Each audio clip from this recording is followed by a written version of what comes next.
Hi there, and welcome to The Daily Gardener, a podcast about botanical history and literature. I'm your host, Jennifer Ebling, and today is November 7th. Well, as November settles in, the morning greets us with a distinct chill in the air. Today's episode opens with two delightful readings that set the tone for our gardening journey. First, we'll hear Tova Martin's thoughtful musings on the thornier side of garden cleanup from her book, The Garden in Every Sense and Season. Today's reading is from her autumn section in the book, and this one is titled Thorny Subjects. Sometimes cleanup brings out the worst in plants. While wrenching them from the soil, you're apt to reveal traits that slipped under the radar. I'm not saying that they brandish artillery in the futile attempt to withstand autumn cleanup intact, but sometimes it feels that way. What's actually happening is that you're suddenly in a close dialogue with stems, branches, and other meandering appendages that were pretty much on their own during the growing season. Running your fingers up and down stems can destroy the copacetic relationship you had with some of your favorite botanical buddies. Who knew that asparagus gone to seed had such nasty barbs? If you try cutting it down, its prickly personality becomes all too painfully apparent. Every year, I forget about the antisocial aspect of asparagus, and every year I am reminded. Of course, those cleomes, asparagus, and various rubus aren't really carrying concealed weapons. We just don't take the time to study them until the snippers come out. Then all is revealed. It definitely is a fun little excerpt from Tova Martin this morning. And then my other reading for today comes from Beth Chattow's Garden Notebook, one of my favorite books. This is such a lovely garden diary. Now, I was reading through her section on November just this morning, and I stumbled on a very little description of her making a rose hip pulp. And if you're not paying attention, you can miss little extraordinary details about Beth Chattow and what she was doing in her garden. So I thought this very little detail was fabulous, and I wanted to pull it out and share it with you today. Again, this is from Beth Chattow's Garden Notebook, her chapter on November, and it's on page 259 if you happen to have a copy, and she just casually kind of mentions this rose hip pulp that she decided to make.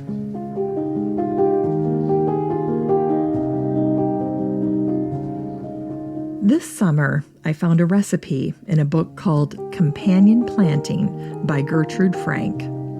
And I know what you're thinking. I'm thinking the same thing. I'm going to get a copy of that book.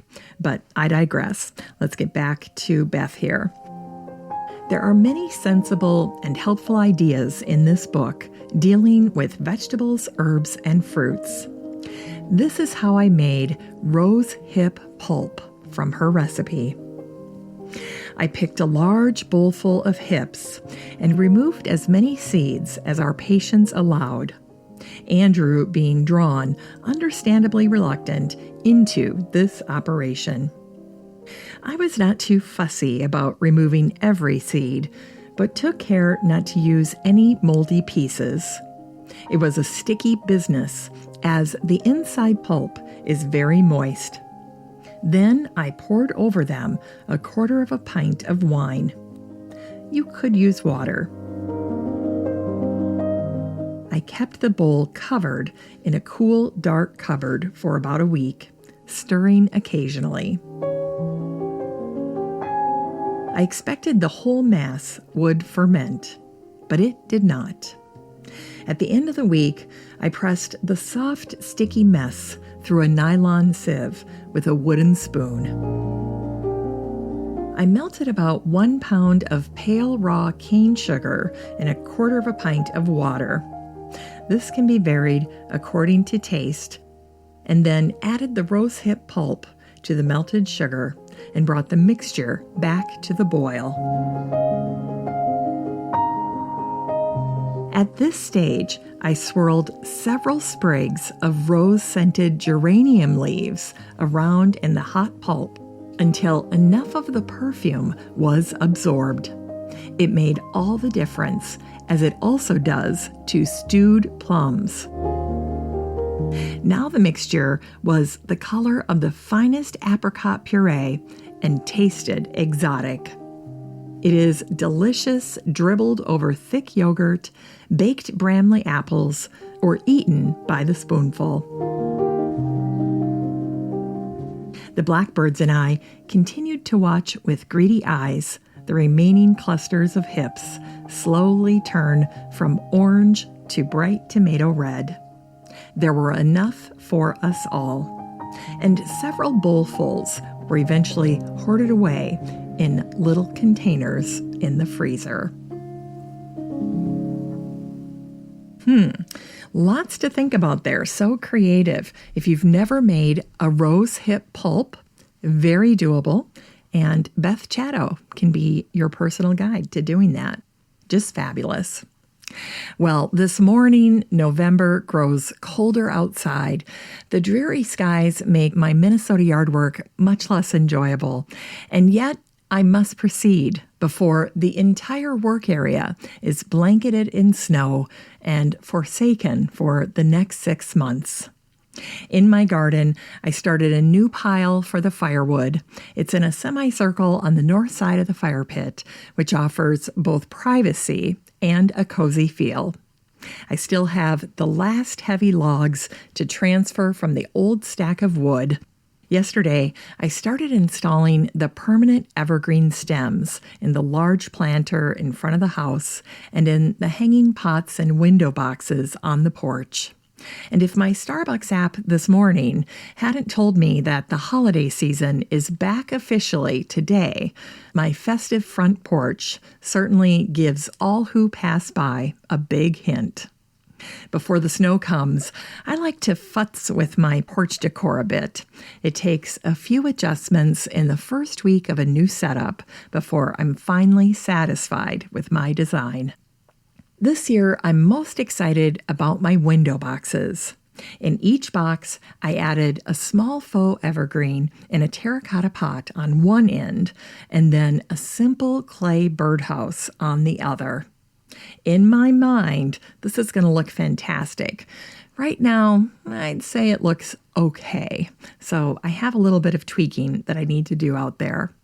But in between the birdhouse and the clay pot are a variety of greens, but my favorites are the ones with eucalyptus and large navy blue berries. I haven't used blue in my Christmas decor before, and this year it's happening because I hit an after Christmas floral stem sale at Bachman's last year, and those blue-berried stems were calling out to me loudly, and I think I got them 75% off. So that makes them even more special. They're fantastic. Anyway, it's going to be a blue Christmas around here, but strictly in the sense of color. As long as we're together, we won't be blue in our hearts. Well, I have one last question for you before we get to today's garden history. Do you ever go through the garden and feel like everywhere you look, there is a pesky chore or small bauble that needs your attention, but that while the task needs doing, it's just not large enough to warrant your complete attention when there are bigger fish to fry? Well, that's my garden right now. There are a million little things that need doing. The big chores outside are pretty much finished, except for putting the pegboard up in the shed. But that'll keep until later in December after the snow falls. But in the meantime, on the grounds of the yard, it's all the fine details that are occupying my mind right now. There are pots that need putting away. I need to order more garden staples. I need to drain a few of my fountains. Some of the terracotta pots and saucers that I have all over the place need to be emptied of water before a freeze cracks them open. I have 2 sunny spots that I like to store them during the winter, and they do seem to overwinter just fine as long as I put them in those spots. And those places are kind of microclimates because there's a lot of pea gravel and stonework in those areas. And of course, all of that stone just holds the heat of the sun, and I think helps those pots stay intact no matter how bad the winter can get. But aside from all that little stuff, the garden is fine. Most visitors who walk by would say it's good as is. But as you know, a gardener sees behind the veil of beauty. It's the little things, when tidied and made right, that make the garden shine, and a gardener's heart find some much-needed rest. It's time for today's botanical history.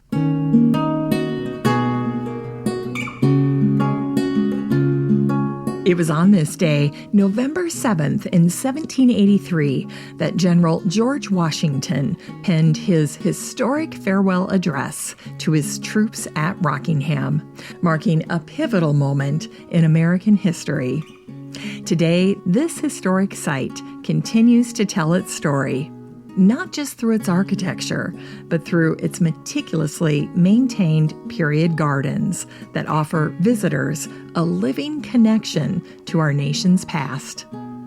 The story of Rockingham's gardens is as much about preservation as it is about historical accuracy. In the 1960s, dedicated historians and gardeners worked to recreate an authentic 18th century herb garden, bringing to life the types of plants that would have sustained the Berrien family, their staff, and their distinguished guests, including General Washington himself and his wife Martha. Today, the kitchen garden at Rockingham State Historic Site presents a practical glimpse into colonial life. Surrounded by a period-appropriate fence, raised rectangular beds burst with historical varieties of vegetables, berries, herbs, and flowers, each chosen not just for decoration, but for their culinary, household, and medicinal purposes. Climbing beans create natural teepees, while roses embrace the fencing with historical authenticity. Today, Rockingham's horticultural heritage continues to grow quite literally through its expanding orchard. 18 trees representing 3 heirloom apple varieties now grace the east side of the property. And a particularly touching addition is an apple tree grown from a sapling by longtime supporter Adra Fairman. Near the garden stands a historically significant hawthorn tree donated by the Children of the American Revolution. Did you know that the thorns of the hawthorn tree once served as clothing pins when metal ones proved too costly for colonial women?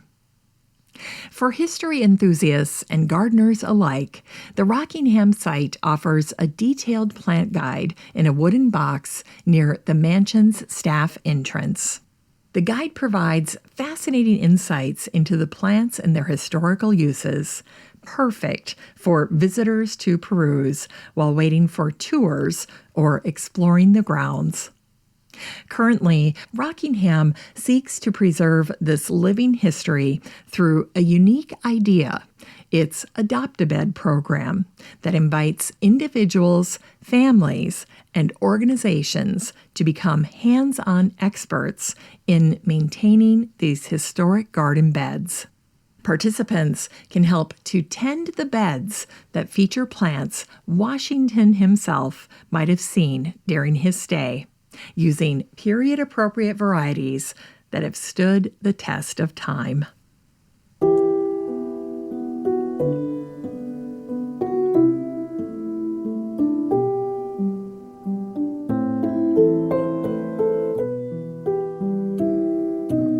And today we celebrate Warren Manning, who was born on this day, November 7th in 1860. He was a visionary landscape architect whose birth was commemorated by his father with the planting of an elm tree. A fitting tribute for a man who would dedicate his life to transforming America's landscapes.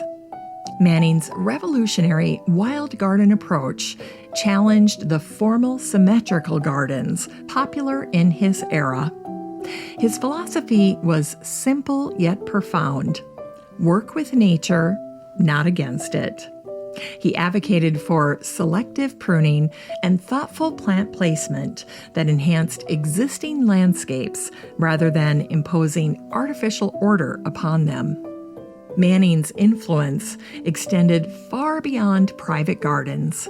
His career encompassed more than 1,600 projects across North America, from intimate home gardens to sprawling estates, from college campuses to entire city plans.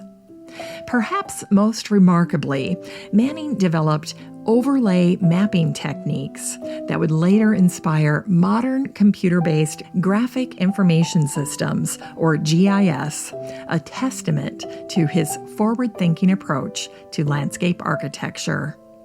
As one of the 11 founding members of the American Society of Landscape Architects in 1899, Manning helped establish the professional standards that would shape American landscape architecture for generations to come.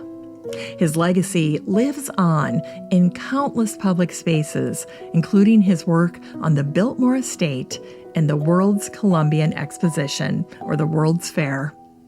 The Birmingham artist Frank Hartley Anderson best captured Manning's lasting impact in his tribute. He said, "50 other towns and cities today are better places to live because of the vision of Warren Manning. 1,100 communities, in part, were made pleasanter places through his 50 years of wholehearted service."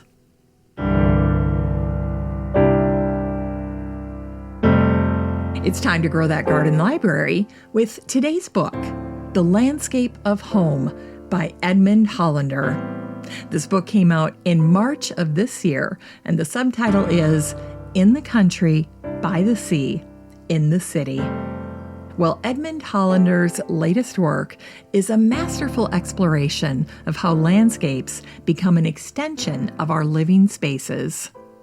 As a top 100 landscape architect, Hollander brings decades of experience to this stunning collection that showcases his thinking and the art of creating outdoor sanctuaries across diverse settings.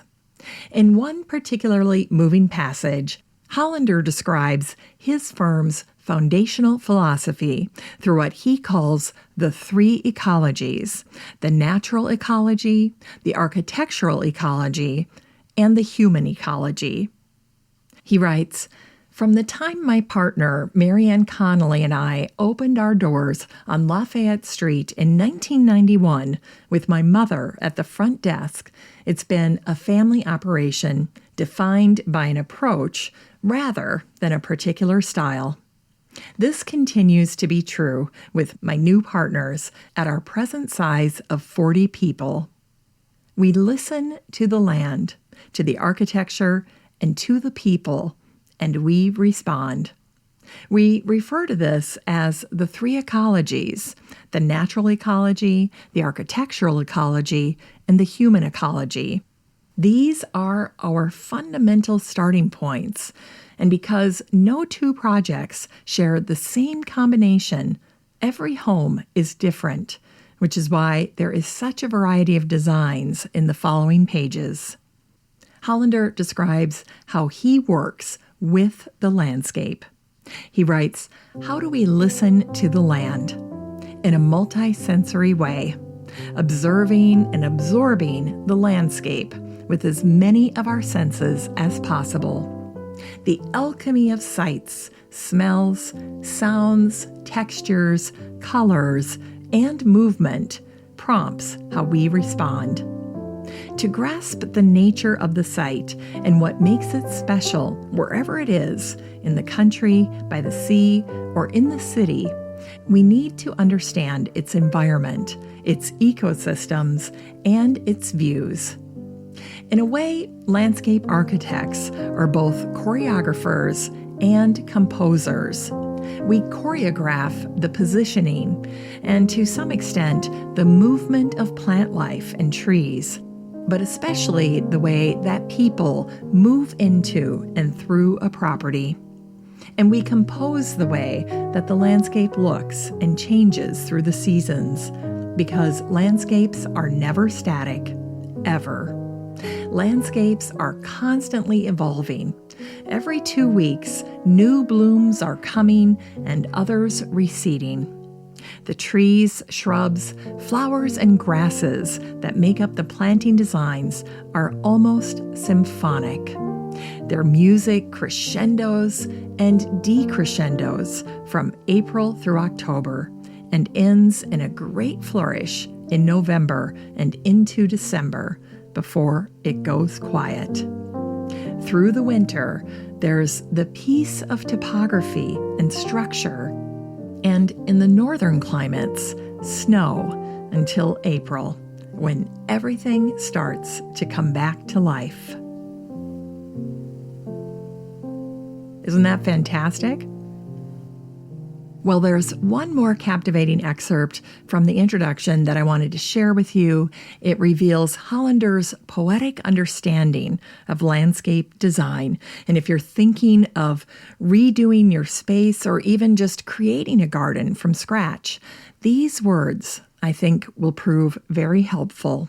Hollander writes, "As we develop each landscape, we think about the choreography of movement through it and the importance of invitation and orientation, design features stressed by the great landscape architect Ed Bye when I was in graduate school at Penn. We think about that alchemy of senses. How will the landscape feel? What fragrances will waft in the breezes? What will the soundscape be like as the wind blows through the leaves and grasses, the honeybees make their rounds, and the birds burst into song? What colors will delight the eyes, and what plants will attract the butterflies? Can we incorporate orchards of peach trees and apple trees so the homeowners can pick and eat fruit fresh off the tree, which is supremely magical? This doesn't mean that every place on property needs to be a cacophony of sensual delight, just that each place should have its own identity of peace and tranquility, of movement and enclosure, of space to run and to play, of fragrance, color, texture, and sound. The way the various areas of the property delight the senses creates the special landscape of home." And then he writes something here that I just love. He says, "We assist nature. We don't create nature." Yes, we're shaping an environment, and it is so much fun to build, to move mountains of earth, bring in trees, develop pathways, but we always work within nature's parameters, one of which is time. And time is truly essential. It takes skill, experience, and compulsive organization to create a landscape that looks lush and beautiful on move-in day. Yet it will still take time before that landscape manifests itself fully, because all plants, even the largest, need time to grow roots, dig into their setting, to make it home. Perfect. Love it. Love this book. This book is 256 pages of transformative landscape wisdom that bridges the gap between professional expertise and accessible inspiration. You can get a copy of The Landscape of Home by Edmund Hollander and support the show using the Amazon link in today's show notes for around $27. A worthy investment.